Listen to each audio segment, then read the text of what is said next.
So, you have a family member that is using drugs or alcohol. It's gotten out of control. You're fed up, you're tired, you're exhausted, you're stressed. Stick around and I will tell you exactly what you need to know, what you can do about it.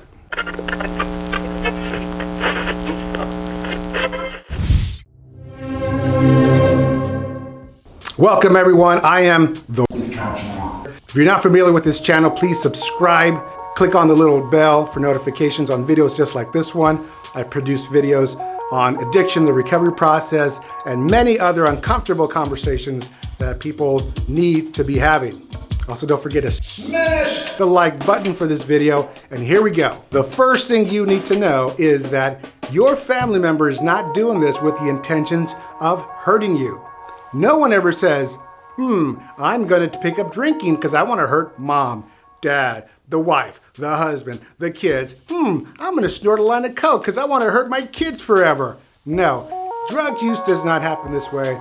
And many family members will say, if you loved us, you would stop. That is the first thing you need to know. They have not picked up an addiction with the intentions of harming or hurting you. Unless, of course, they really want to relapse and they've decided to use the interaction between you and them as a way to say, you know, you push my buttons, I'm gonna go out and drink. Different story, we'll talk about that another time. Second thing you need to know is that addiction is a brain disease or brain disorder. There's a lot of evidence out there that now shows that addiction changes the way our brain recognizes certain functions and activities.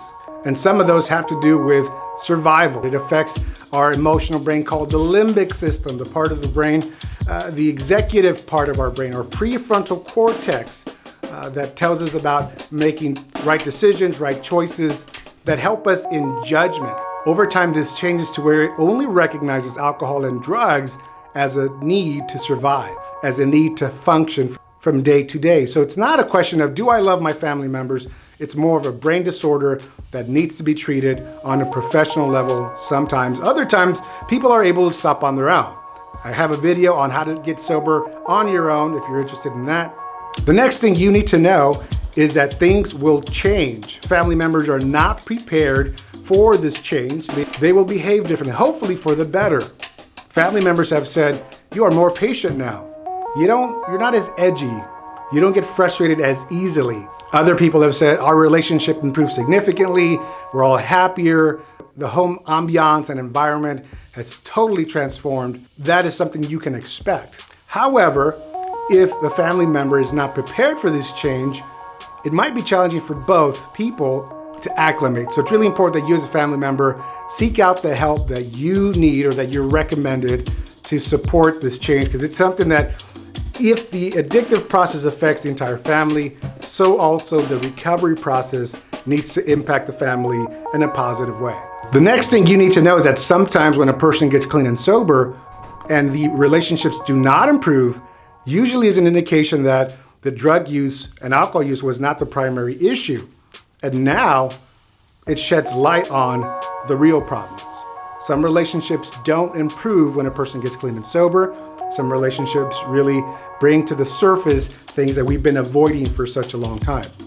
And the last thing you need to understand is that you are not a professional. Simply because you had another family member that had an addiction doesn't make you the expert at deciding what this person needs, what kind of help this person needs. Leave that to the professionals.